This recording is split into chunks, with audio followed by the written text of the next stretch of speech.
réunion mensuelle sur la santé au Tchad. La rencontre a lieu ce mercredi en présence des traditionnels partenaires du Tchad. Plus qu'un leitmotiv, le chef de l'État s'attelle à faire de cette vision une réalité. À suivre le reportage dans ce journal. La mobilisation des fonds au centre d'un échange entre le Programme national de sécurité alimentaire et ses partenaires techniques et financiers. Le programme en question vise à terme l'atteinte de la souveraineté alimentaire dans notre pays. Et puis un réseau de malfaiteurs spécialisés dans le vol de véhicules et autres engins à deux roues a été démantelé de manière spectaculaire tôt ce mercredi par les agents des forces de défense et de sécurité. Les échos dans ce journal. Bienvenue aux 20h, mesdames, messieurs, bonsoir et merci de nous recevoir chez vous dans l'actualité ce soir. Santé pour tous au Tchad, plus qu'un leitmotiv, le président de la République, Idriss Déby Itno, s'attelle à faire de cette vision une réalité. C'est dans ce sens qu'il a présidé ce matin, comme il en a l'habitude d'ailleurs, la réunion mensuelle sur les activités sanitaires, une réunion à laquelle ont pris part le ministre de la Santé ainsi que les partenaires au développement du Tchad. Reportage Marale Joséphine. L'amélioration de la santé de la population tchadienne dépend intégralement de l'engagement des plus hautes autorités du pays. Comme à l'accoutumée, cette réunion d'évaluation et de prise de décision concrètes est dirigée par le président de la République, Idriss Déby Itno. Elle regroupe le ministère de la Santé publique et les partenaires impliqués dans la mise en œuvre de la politique du gouvernement en matière de santé.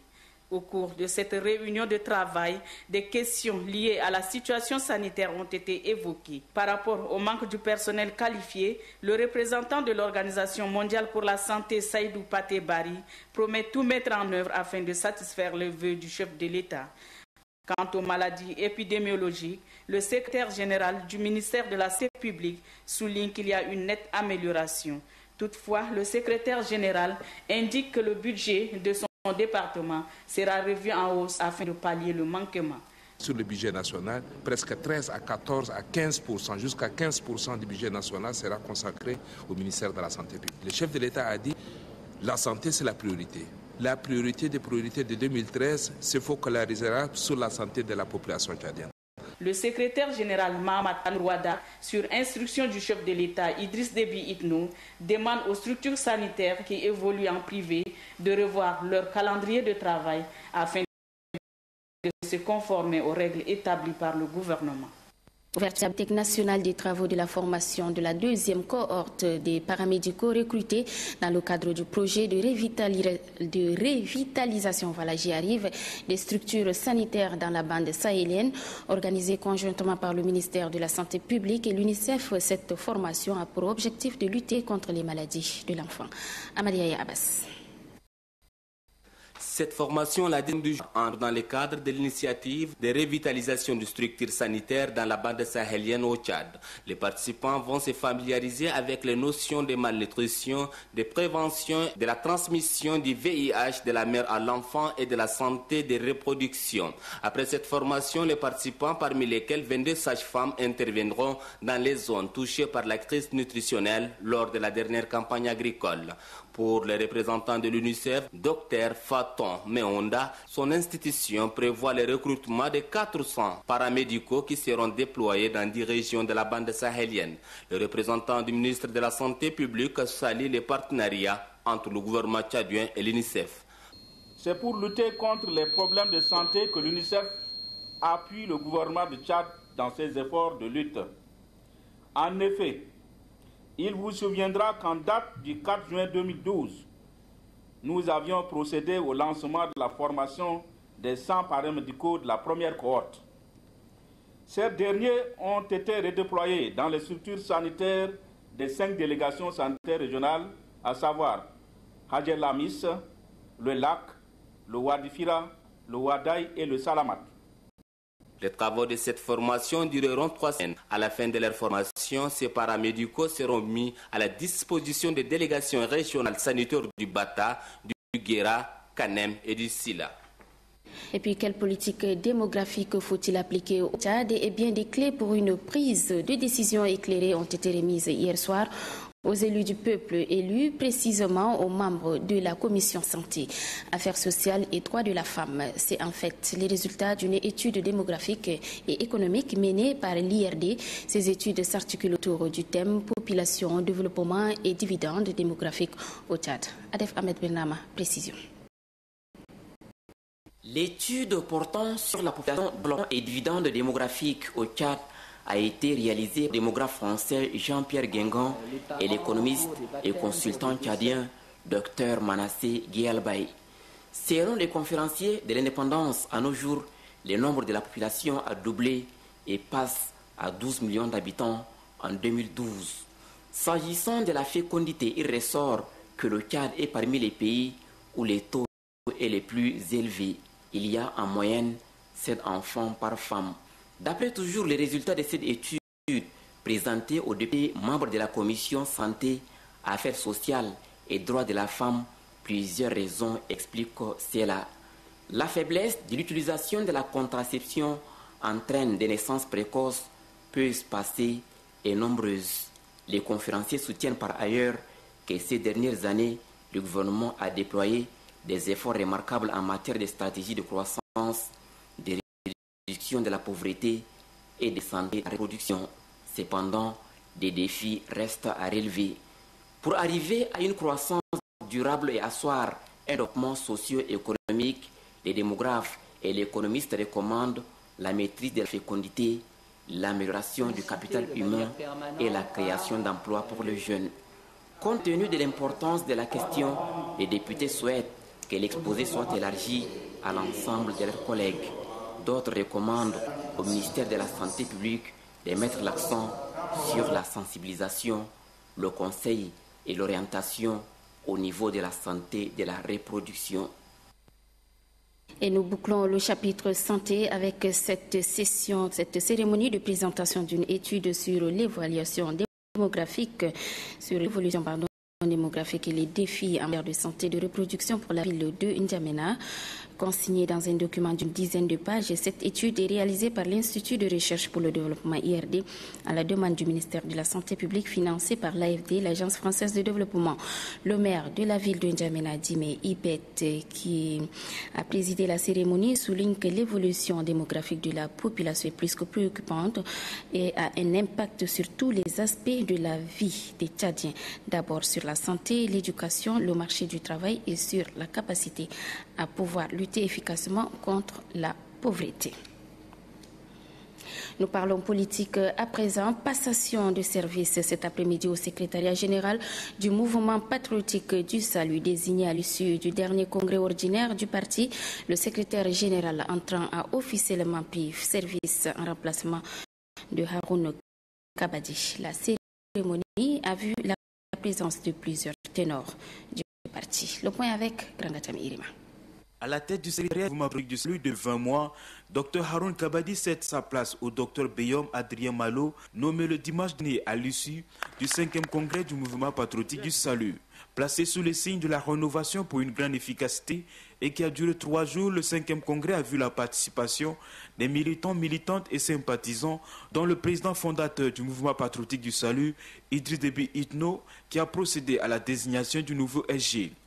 Le secrétaire général du MPS sortant salue les efforts de tous ses collaborateurs qui ont donné de leur meilleur pour le déroulement de l'élection présidentielle, l'élection des députés et les communales. Face aux enjeux qui s'imposent au parti, le secrétaire général sortant invite les militants à un changement de comportement. Comme l'a toujours dit le président fondateur, le MPS doit inspirer, impulser, promouvoir l'action politique dans notre pays. Pour ce faire, vous devez tout mettre en œuvre pour que le MPS devienne la locomotive du train tchadien dans sa progression sur les rails du futur de la Renaissance. Le nouveau SG du MPS témoigne sa satisfaction à l'ensemble des militants. Pour lui, sa synergie d'action permettra au MPS d'atteindre ses objectifs. Nous avons toutes les forces et tous les atouts. Il suffit que nous sachions les mettre ensemble de façon organique et synchronique pour gagner le pari.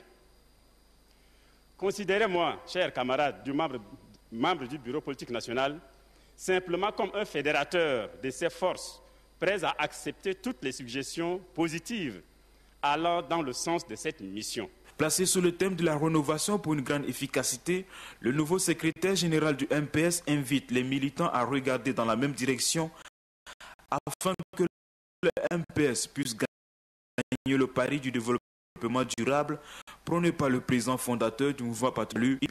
Les festivités du 1er décembre prochain auront lieu à Biltine, à l'est du pays.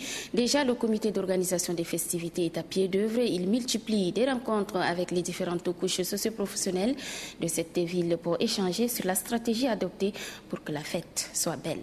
Adoumbe Hortense. Biltine est retenu pour abriter les prochaines festivités de la Journée de la liberté et de la démocratie.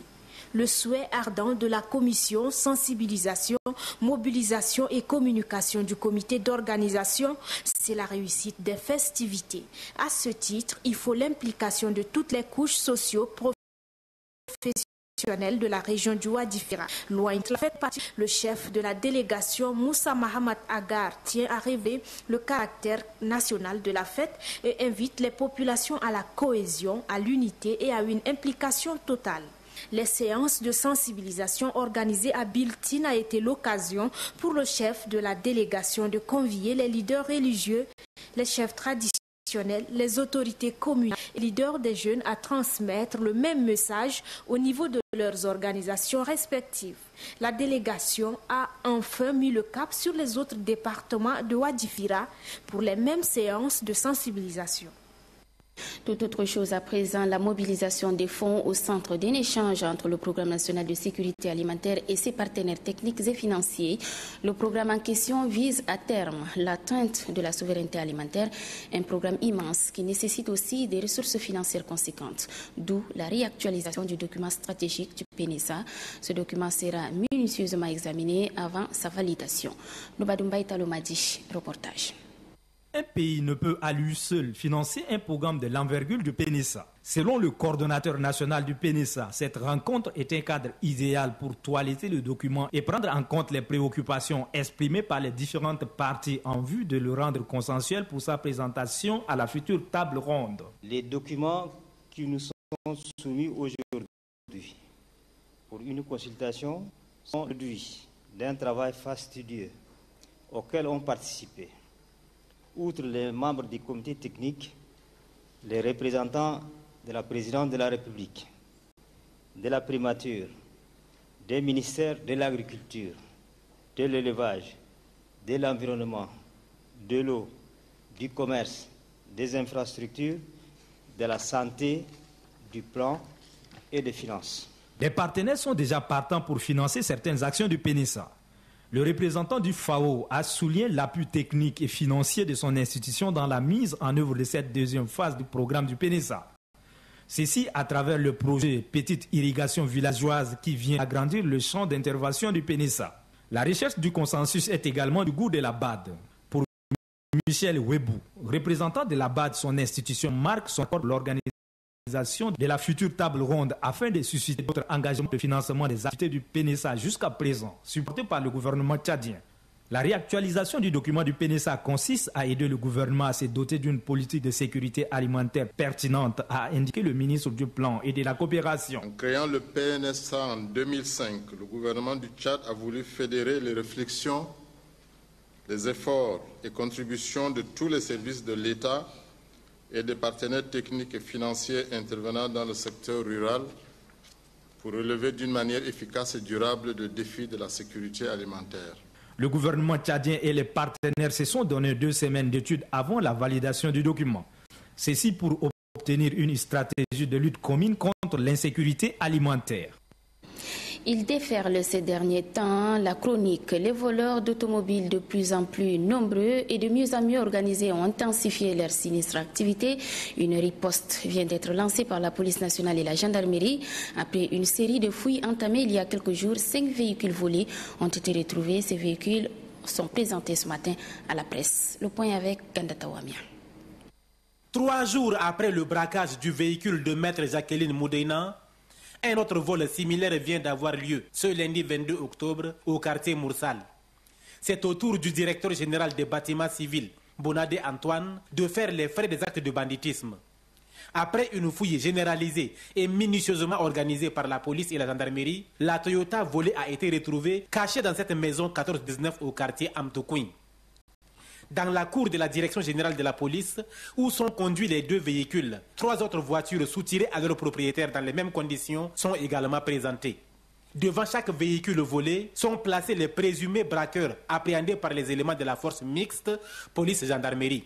Ce véhicule a été braqué le 17 dernier devant l'hôpital La Mère et de l'Enfant, je crois, qui a été amené à Koussiri et les enquêtes nous ont amenés tout droit vers le garage dans lequel ils ont amené pour changer la peinture.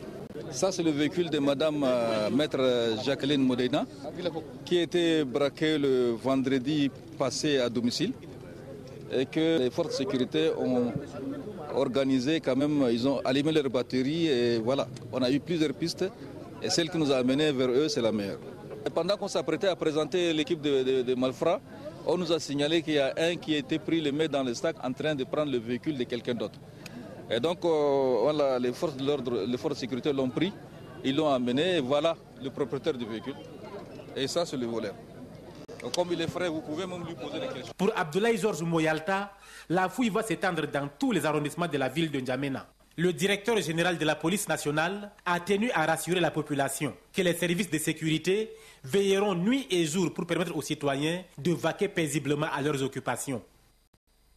Et oui, et après avoir félicité et encouragé la police et la gendarmerie pour le travail abattu, le ministre de la Sécurité publique, Ahmad Mohamed Bachir, appelle la population à la vigilance. Ces propos sont recueillis ici par Ganda Tawamia.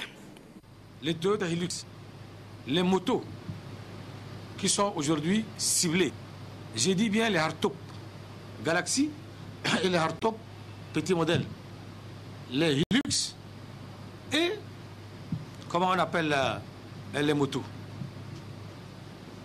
Donc, de grâce, ceux qui sont dans les faubourgs là-bas, qu'ils essayent d'être vigilants, de garder leur véhicule au moins quelque part écondé. Toujours les gens opèrent dans les concessions, dans les quartiers faubourgs. Et comme vous le savez, nous ne pouvons pas mettre derrière chaque citoyen un gendarme ou un policier. C'est simple. Dans un quartier lointain, nous avons eu à l'époque de bonnes habitudes. Chaque concession a un sifflet. Quand il y a un malfrat qui apparaît, eh bien, de sifflet en sifflet, on est alerté et on met rapidement et facilement la main. Mais maintenant, où sont partis les sifflets? Il n'y a pas de sifflets au marché. Je crois qu'il faut revenir à de bonnes habitudes. Nous avons les portables, téléphones portables, nous pouvons avoir nos sifflets, nous pouvons par tous les moyens. Mais ils sont combien ces groupes-là? Ils ne sont pas nombreux. C'est un groupuscule de voyous qui sont là, qui nous narguent, mais jamais. Nous sommes un État, ils ne nous nargueront jamais. C'est à nous de les narguer et on va les narguer, on les défie. La suite de cette édition, l'Organisation islamique pour l'éducation, les sciences et la culture ISESCO, par son centre d'apprentissage de la langue arabe, joue un rôle très important dans la promotion du bilinguisme au Tchad. Bientôt, un bâtiment à la dimension des objectifs que s'est fixé cette organisation poussera du sol. Le ministre de l'enseignement secondaire s'est rendu ce matin sur le chantier de construction du centre pédagogique de l'ISESCO au Tchad. Aussi a-t-il tenu à visiter le local actuel de l'ISESCO, logé dans l'enceinte du lycée technique commercial de N'Djamena. Reportage Belgar Larmé, la guerre. Cette visite a permis au ministre de constater l'avancement des travaux de construction du mur du nouveau site du centre pédagogique régional de l'Organisation islamique pour l'éducation, les sciences et la culture au Tchad. C'est un chantier de 539 mètres linéaires financé par ISESCO à hauteur de 103 millions de francs CFA. C'est un chantier qui va abriter ce centre régional, qui va accueillir 11 pays de l'Afrique de l'Ouest et du centre. Donc c'est le seul centre unique en Afrique centrale et en Afrique occidentale, ici au Tchad. Et ce centre, nous voudrions qu'il soit quand même le pivot de l'apprentissage de la langue arabe à travers l'Afrique. La seconde étape de la visite du ministre de l'enseignement secondaire est le centre pédagogique de l'ISESCO situé au sein du lycée technique commercial. Omar Ben Moussa s'est informé d'abord sur le fonctionnement du dit centre avant de visiter la salle des cours, la bibliothèque et la salle d'informatique. Dans le cadre de la Constitution de la République, qui dit que les deux langues, la langue arabe et la langue française, sont les langues officielles du pays. Nous concrétisons ça. Nous concrétisons ce vœu. Il y en a 600 apprenants qui proviennent par exemple, des 12 ministères, et ces gens sont en train de suivre les cours. Ce centre pédagogique accueille cette année 640 apprenants venus de 12 ministères publics. Ils suivent une formation d'une année en langue arabe et française. La région de Guéra a un nouveau gouverneur. Il s'agit de Kalzebe Paimi Debe. Il remplace à ce poste Wedding Assi Assoué après avoir passé 3 ans et 8 mois à ce poste. La cérémonie de passation de services a lieu ce matin. C'est le ministre de l'administration du territoire qui l'a présidé. Les détails avec notre envoyé spécial Adam Abdelkader. Mongo, chef-lieu de la région du Guéra, accueille le ministre de l'administration du territoire et de la décentralisation venu installer le nouveau gouverneur de la région. Comme à l'accoutumée, le chef du département de l'administration passe en revue les troupes, puis le cortège s'ébranle vers la ville. La délégation est accueillie à la place de l'Indépendance où sont installées les autorités administratives, civiles, militaires, traditionnelles, les représentants des partis politiques et organisations non gouvernementales implantées dans la région. L'on note également la présence massive de la population venue pour être témoin à ces cérémonies de passation de service entre le gouverneur sortant Wedding Assi Assoué et l'entrant Kalzebe Paimi Debe. Avant de passer les commandes de la région à son successeur, Wedding Assi Assoué s'est dit satisfait de sa mission au Guéra au vu des réalisations accomplies. Pour ce qui est des défis, le gouverneur sortant se félicite du choix opéré sur son successeur. Un cadre chevronné de l'administration, dit-il, capable de parachever l'œuvre entreprise et relever les défis d'ordre sécuritaire et socio-sanitaire. Désormais investi, le nouveau gouverneur du Guéra est un haut commis de l'État pour avoir occupé plusieurs postes ministériels et de gouverneur. Conscient de la tâche qui l'attend, le nouveau gouverneur du Guéra dit compter sur ce nouveau collaborateur pour l'accomplissement de sa mission. Rien de solide ne se construira au Guéra sans vous. Assumez-vous. Et je sais que vous le faites déjà. Le chef de l'État vous accompagne et vous donnera les moyens. J'essaierai dans la mesure de mes possibilités d'être votre porte-voix, votre ambassadeur, pour relier vos attentes et vos préoccupations. Et comme pour rappeler au nouveau gouverneur la volonté du chef de l'État prônant l'orthodoxie dans l'administration, le ministre s'adresse en ces termes. Pour asseoir cette volonté politique du chef de l'État, vous devez tout mettre pour débusquer, démasquer et vous devez de même combattre sans merci les malfrats et autres malfaiteurs qui tentent de troubler l'ordre public et la quiétude de nos paisibles citoyens. Car il est temps que cette région, comme toutes les autres, entame désormais son développement dans la quiétude et la tranquillité. Une mise au point avec les responsables de la région sur ces questions et la signature des procès-verbaux entre les deux personnalités ont marqué la fin de cette cérémonie de passation de service. La page sport de cette édition, plus que 6 mois, N'Djamena accueillera la 32e édition du championnat d'Afrique de lutte olympique. Même délai pour le 7e championnat d'Afrique de lutte africaine. 2 rendez-vous d'envergure auxquels le Tchad doit s'illustrer tant sur le plan sportif que sur le plan organisationnel. Pour donner justement un cachet particulier à ces différentes rencontres sportives, un comité d'organisation est mis sur pied. Il est entré dans sa phase concrète, la phase concrète de ses activités depuis ce matin. Innocent Kilayou pour les détails. En mai 2013, le Tchad organisera pour la première fois 2 grandes compétitions internationales de lutte. Il s'agit de la 32e édition du championnat d'Afrique de lutte olympique et les 7e championnats d'Afrique de lutte africaine. Et sur ces 2 événements sportifs de haut niveau, le comité d'organisation met les bouchées doubles. Le ministre de la Jeunesse et des Sports, Aïkal Zakaria Ben Djibrine, qui a pris part à la cérémonie du lancement officiel de ces 2 événements sportifs, parle d'un défi à relever. Cet événement continental à venir sera à cette ère de la Renaissance porté par le président de la République, Idriss Déby Itno. Le nouveau souffle de notre sport est la preuve que notre pays, le Tchad, est sur la voie de son développement.